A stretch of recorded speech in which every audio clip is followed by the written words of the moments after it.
VD സതീശന്റെ കുറച്ച് നുണകള് കേട്ടാലോ? കുറച്ച് ദിവസം കേട്ടിട്ടില്ലേ? കുറച്ച് ദിവസം എന്റെ പൊന്നെ ഒരു അബദ്ധം പറ്റിപ്പോയതാ. ഡെയിലി കേൾക്കുന്നുണ്ടാവും, എന്നാലും വേണ്ടില്ല, ചെറിയൊരു ഓർമ്മപ്പെടുത്തല്. തൃശൂർ പൂരം കലക്കിയതാണ് പോലീസ്. മുഖ്യമന്ത്രി പിണറായി വിജയന്റെ അറിവോടുകൂടി BJPയെ സഹായിക്കാൻ തൃശൂർ പൂരം കലക്കി ഒരു ഹൈന്ദവ വികാരം ഉണ്ടാക്കി BJPയെ സഹായിക്കാൻ വേണ്ടി മനഃപൂർവ്വമായി ചെയ്ത ഗൂഢാലോചനയാണ്. ഓന്റെ പൊന്നെ എന്റെ മുഖ്യേട്ടാ, നിങ്ങള് വല്ലാത്തൊരു ഭയം തന്നെ ഏട്ടാ. എന്തല്ലേ കണ്ടുപിടുത്തം. പക്ഷേ ചെറിയൊരു പ്രശ്നം.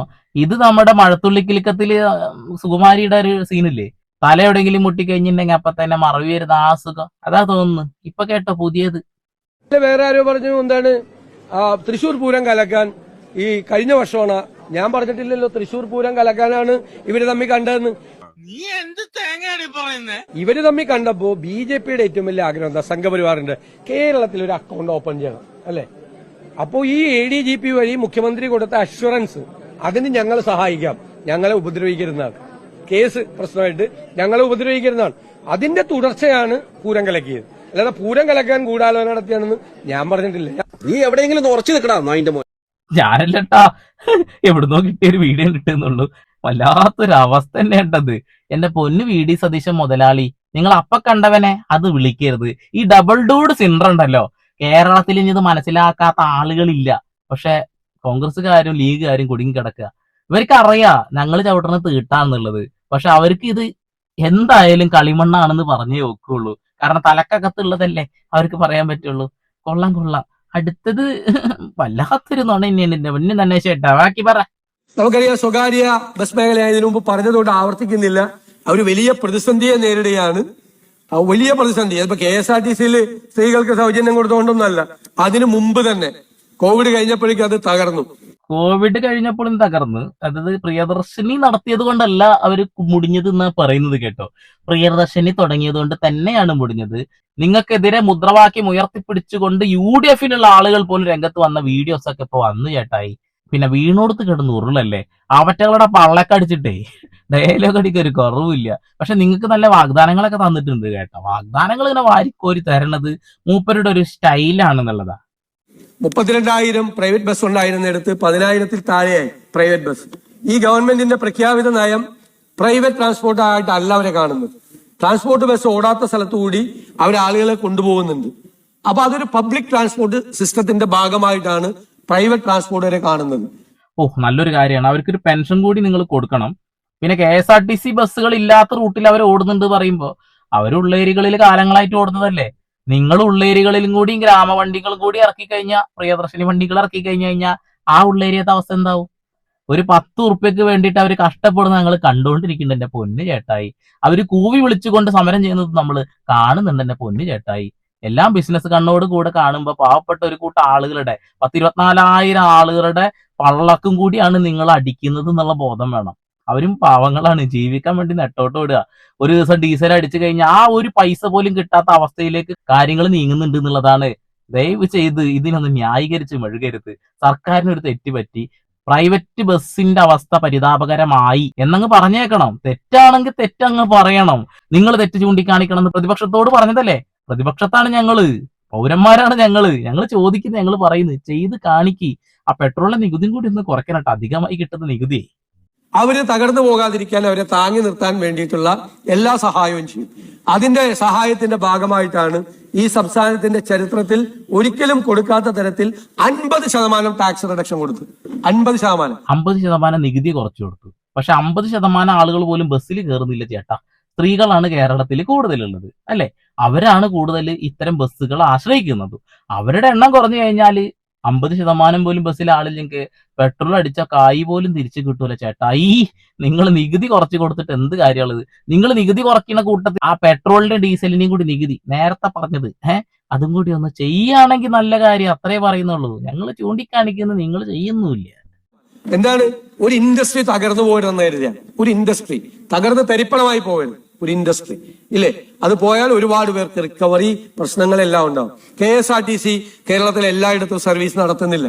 KSRTC സർവീസ് നടത്താത്ത സ്ഥലത്തുകൂടി സർവീസ് നടത്തേണ്ടത് പ്രൈവറ്റ് ട്രാൻസ്പോർട്ടാണ്. അതൊരു ഇൻഡസ്ട്രി ആയിട്ടാണ് ഗവൺമെന്റ് കാണുന്നത്. ആ ഇൻഡസ്ട്രിയെ ഇനിയും പറ്റാവുന്നത്രയും സഹായങ്ങൾ നൽകി ആ ഇൻഡസ്ട്രി തകർന്നു പോകാതിരിക്കാൻ വേണ്ടി പ്രൊട്ടക്ട് ചെയ്യും. എന്തൊരു കരുതലാണ് ഈ മനുഷ്യനില്ലേ, എന്തൊരു കരുതലാണ്. അല്ല, KSRTC റൂട്ടില്ലാത്ത സ്ഥലത്ത് കൂടെ പ്രൈവറ്റ് ബസ്സുകൾ തന്നെയല്ലേ പണ്ട് ഓടിയിരുന്നത്. പുതിയ കണ്ടുപിടുത്തങ്ങളൊക്കെ ആയിട്ട് വന്നിരിക്കുകയാണ്. എന്തായാലും കുറെ എണ്ണത്തിന്റെ പള്ളൊക്കെ അടിച്ചിട്ടാണ് ഡയലോഗ് അടിഞ്ഞ് കഴിഞ്ഞില്ല. ഇനി നമുക്ക് കുറച്ച് KM ഷാജിയുടെ നുണകൾ കൂടി കേൾക്കാം. അന്ന് പറഞ്ഞതും ഇന്ന് പറഞ്ഞതും ഡബിൾ ഡൂഡ് സിൻഡ്രോം പാർട്ട് 1. ഇങ്ങനെ വീടുകളുടെ മുകളിൽ പേര് വെക്കുന്നത് ഒരിക്കലും നല്ലതല്ല. ഞാനത് പറയണത് ഞങ്ങളുടെ ലീഗിന്റെ കൊടുക്കുന്ന രാഷ്ട്രീയ പാർട്ടികൾ കൊടുക്കുന്നതിൽ പോലും വെക്കുന്നതിനോട് യോജിപ്പില്ലാത്ത ആളാണ് ഞാൻ. വെക്കാനും പാടില്ല എന്ന് പറഞ്ഞു. വയനാട്ടിൽ നിങ്ങൾ പോയാൽ കാണാൻ വെച്ചിട്ടില്ല. പക്ഷേ വെക്കുന്നതിനോട് കൃത്യമായ വിയോജിപ്പാണ്. വെക്കുന്നതോട് കൃത്യമായ വിയോജിപ്പുണ്ട് അല്ലേ. എന്നിട്ടാണ് അവിടെ കൊടുത്ത വീടുകൾക്കൊക്കെ പച്ച പെയിന്റ് അടിച്ചിരുന്നത്. പച്ച പെയിന്റ്, നിങ്ങളെ പച്ച പെയിന്റ് അടിച്ചിട്ടല്ലേ വീട് കൊടുത്തിട്ടുള്ളത്. അപ്പൊ ബോർഡ് വെക്കുന്നതോ എംബ്ലം വെക്കുന്നതോ ചേട്ടായിക്ക് തീരെ ഇഷ്ടമല്ലേ കേട്ടാ. ഏത് കാലഘട്ടത്തിൽ? അന്ത കാലഘട്ടത്തിൽ. ഇന്ത കാലഘട്ടത്തിൽ മന്ത്രിയായപ്പോ പറഞ്ഞുകൂടി കേട്ടോളെ. PMAY പോലെയുള്ള കാര്യം കോഴിക്കോടിന്റെ കൗൺസിലർ പ്രതിപക്ഷ നേതാവൊക്കെ ഉണ്ട്. അവരൊക്കെ പറഞ്ഞുകൊണ്ടിരിക്കുകയാണ് എന്നോട് നഗരങ്ങൾക്ക് കിട്ടുന്ന PMAY ഇല്ല. അതിന് പറഞ്ഞൊരു എംബ്ലം വീടുകളിൽ വെക്കുന്നതാണ്. അങ്ങനെ ഒരു എംബ്ലം വീടുകളിൽ വെക്കുന്നതിന്റെ പേരിൽ സെൻട്രൽ ഗവൺമെന്റ് കൊടുക്കേണ്ട ഒരു പൈസ തടയേണ്ട കാര്യമൊന്നുമില്ല. അന്ന് കോൺഗ്രസ് ഭരിച്ചിരുന്ന കാലത്തും അത്തരത്തിൽ പല പേരുകളിൽ ഇന്ദിരാ ആവാസ് യോജന എന്നൊക്കെ പറയുന്ന പദ്ധതികൾക്ക് വന്നിട്ടുണ്ട്. അതുപോലെ ഇപ്പോഴും വരുന്നുണ്ടെന്ന് കരുതിയിട്ട് അതിനെ തടുക്കേണ്ട കാര്യമൊന്നുമില്ല. അപ്പൊ അതുകൊണ്ട് കേന്ദ്ര ഗവൺമെന്റുമായി അൺഹെൽത്തി ആയിട്ടുള്ള ഒരു ഡിബേറ്റിലേക്ക് ഞങ്ങൾ എന്തായാലും പോകാൻ ഞങ്ങൾ ഉദ്ദേശിക്കുന്നു. വാപ്പാ, നിങ്ങൾ എന്ത് വാപ്പാണ് വാപ്പാ? വാപ്പാക്ക് വാപ്പാന്റെ വാപ്പാനോടൊന്ന് പറഞ്ഞു കൊടുത്തൂടെ വാപ്പാ? ആ സിദ്ദീഖിന്റെ ഡയലോഗ് എനിക്ക് ഓർമ്മ വരുന്നത്. എത്ര പെട്ടെന്നാണ് വാക്ക് മാറുന്നത്. ഞാൻ അതിന്റെ ഇടയിൽ ഒരു BJP-കാരനെ RSS-കാരനെയൊക്കെ അവര് കൂട്ടത്തിൽ കൂട്ടിയിട്ടുണ്ട്. കേട്ടിട്ടുണ്ടായിരുന്നു നിങ്ങള്? കൂടെ കൂട്ടിയതിന് എന്ത് ന്യായീകരണമാണ് പറഞ്ഞതും കൂടി ഒന്ന് കേട്ട് നോക്കിക്കോളെ. നിരന്തരമായിട്ട് ഇപ്പൊ കണ്ടോണ്ടിരിക്കുകയാണ് RSS-കാരൊക്കെ UDF-ന്റെ കൂട്ടത്തിൽ ചേർക്കുന്നു. കൊള്ളാം, കേൾക്കാം. സംഘി ഞങ്ങളെ പറഞ്ഞു കൊടുത്ത ഞാനൊരു ചെറുത് തീർക്കട്ടെ. ആ സംഘി എന്റെ നിലപാടുകൾ മാറ്റൊന്നുമില്ല. പക്ഷെ ഒരൊറ്റ കാര്യം ഞാൻ പറയാം, ആ മനുഷ്യനെന്നല്ല ഒരു മനുഷ്യനെയും നിങ്ങൾ തൊപ്പിയിടുന്നവനെയും താടി വെക്കുന്നവനെയും കാവിയിടുന്നവനെയും ചന്ദനക്കുരി വെക്കുന്നവനെയും ഇവിടെ ഹിന്ദു മുസ്ലിമും വർഗീയവാദി എന്നുള്ള രൂപത്തിലാക്കുന്നുണ്ടല്ലോ. തമാശക്ക് നമുക്ക് ദേശാഭിമാനിക്കും കൈരളിക്കും KM ഷാജിന്റെ ലീഗിനും കോൺഗ്രസിനും ഒക്കെ പല താല്പര്യങ്ങളുണ്ടാവും.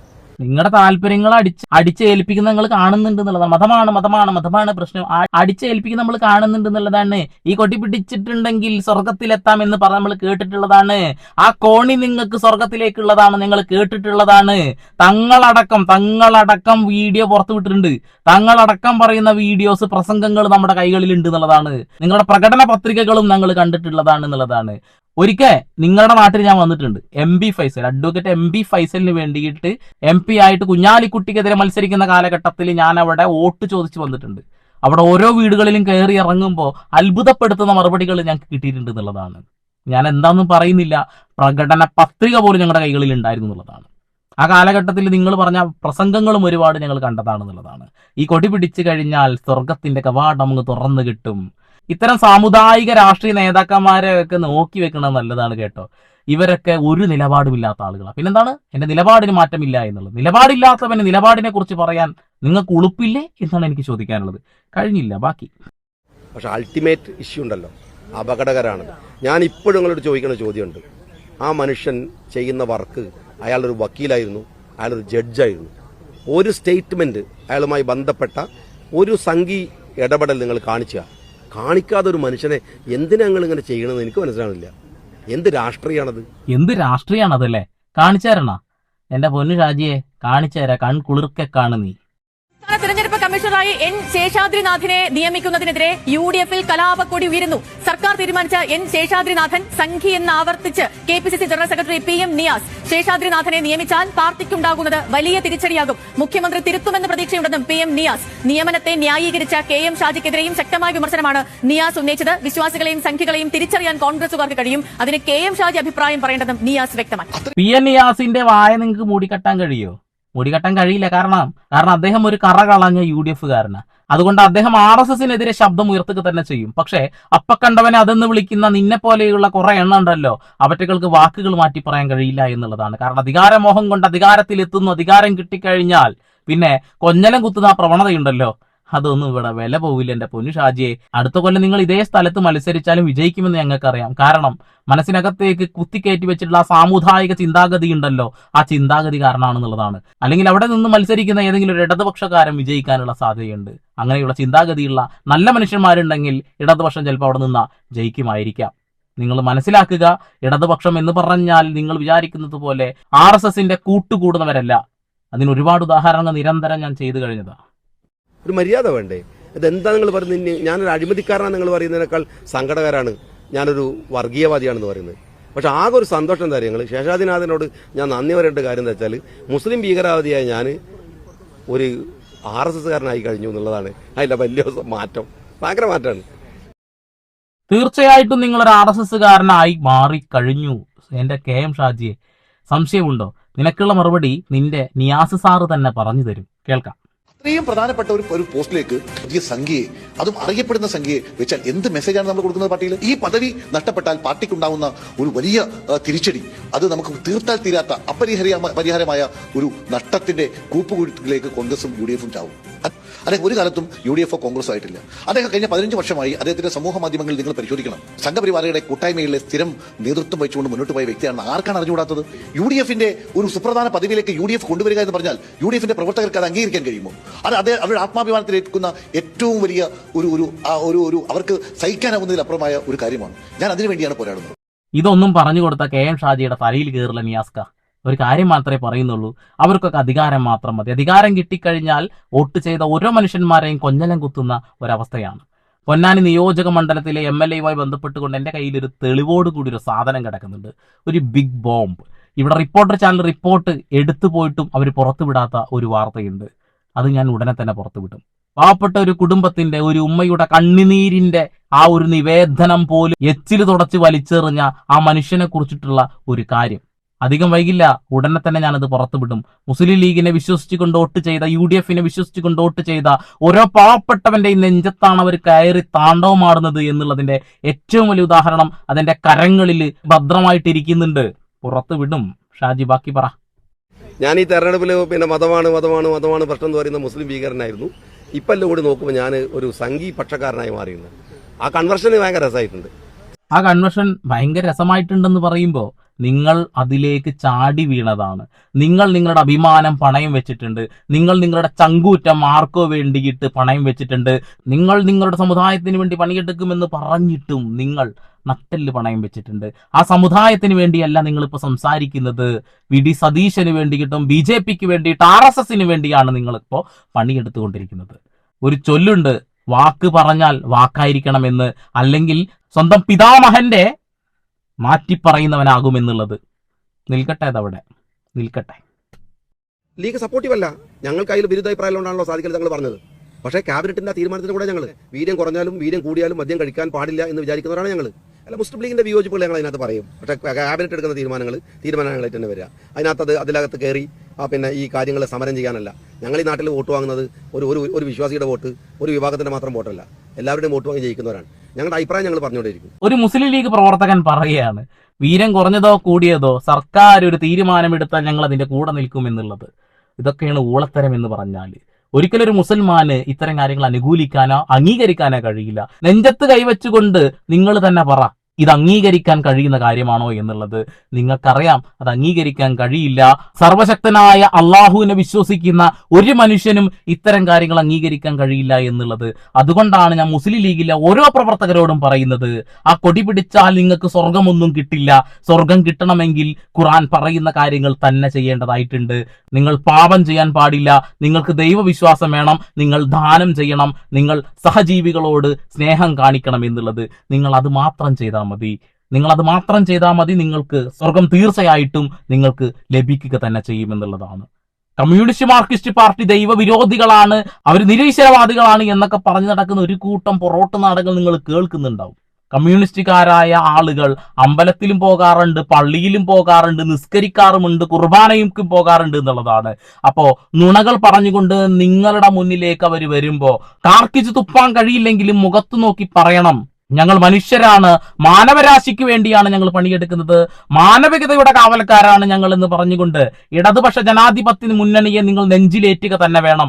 എന്നാൽ മാത്രമേ ഈ രാജ്യം ജനാധിപത്യ രാജ്യമായി തുടരൂ, ഒരു മതേതരത്വ രാജ്യമായിട്ട് തുടരുകയുള്ളൂ. അല്ലെങ്കിൽ നമ്മളൊക്കെ നാളെ നെഞ്ച കൈയടിച്ച് കരയേണ്ടി വരും. വീണ്ടും വരെ പുതിയ വാർത്താവിശേഷങ്ങളുമായി സന്ദീപ് എടപ്പാൾ സൈനിങ് ഓഫ്.